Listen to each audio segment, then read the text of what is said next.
আমাদের নবী উম্মতের জন্য দোয়া করছিল, আল্লাহুম্মা ইহদি কওমি ফাইন্নাহুম লা ইয়ালামুন, আল্লাহুম্মা ইহদি কওমি ফাইন্নাহুম লা ইয়ালামুন। আয় আল্লাহ, আমার উম্মতকে আপনি হেদায়েত দান করেন। ওরা আমাকে বুঝে নাই, ওরা আমাকে বুঝে নাই, ওদেরকে হেদায়েত নসিব করে। আল্লাহ আল্লাহর নবীকে রহমত হিসেবে পৃথিবীতে প্রেরণ করছিল। আমরা সেই নবীর উম্মত। আমরাও অপর ভাইয়ের জন্য দোয়া করব, আয় আল্লাহ, অমুককে আপনি হেদায়েত দান করেন। আয় আল্লাহ, আমাকে ভালো কাজ করার তৌফিক দান করেন। আয় আল্লাহ, আমাদের দেশ আমাদেরকে ফিরিয়ে দেন। আয় আল্লাহ, যারা জালেম আছে ওদেরকে পৃথিবীর থেকে উৎখাত করিয়ে দেন। আয় আল্লাহ, জালেমের বিপরীতে আমাদেরকে নসরত করে। আয় আল্লাহ, আমরা আপনার দ্বীনের জন্য লড়তেছি, মরতেছি, জিহাদ করতেছি।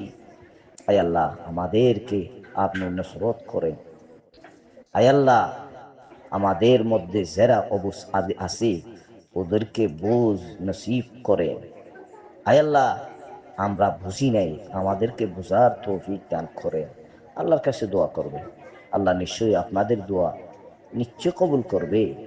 আয় আল্লাহ, আমাদের মধ্যে যুদ্ধের সরু সামান, অস্ত্র বিস্ত্র, খাদ্য মাদ্য আমাদের কাছে নাই, আপনি আমাদেরকে আপনার গায়েব থেকে মুহাইয়া করে দেন। আয় আল্লাহ, আমাদের মধ্যে সহি আপনার দ্বীনের একজন রেহবুর দান করেন। আল্লাহ, আমাদের মধ্যে যে জিম্মাদারগণ আছে ওদেরকে আপনি সহি বুঝ সমাজ নসিব করেন।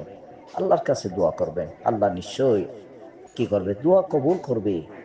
আল্লাহ রহমান এবং আল্লাহ রাহিম, আগিথনি ইয়া গায়াসাল মুস্তাগীথিন। আল্লাহর কাছে দোয়া করবেন, আল্লাহ আপনাদের দোয়াকে রদ করবে নাই, দোয়া রদ করবেন নাই। আপনার রহমত অনেক অসীম, অগণিত। আল্লাহর মেহেরবান, আল্লাহর দেওয়ার কোনো সীমানা নাই, আল্লাহর খাজানাত থেকে কমবে না। সেই জন্য অনুরোধ করে বলতেছি, আপনারা ভাইয়েরা, আমাদের ভাইয়েরা ভাইয়ের জন্য দোয়া করবেন, বদদোয়া করবেন নাই, অপরের আগ নিয়ে চিন্তা ধারণা করবেন নাই, লাফালাফি করবেন না। আমার যদি কোনো ভুল হয়ে থাকে আপনারা মাফ করিয়ে দিবেন। আসসালামু আলাইকুম।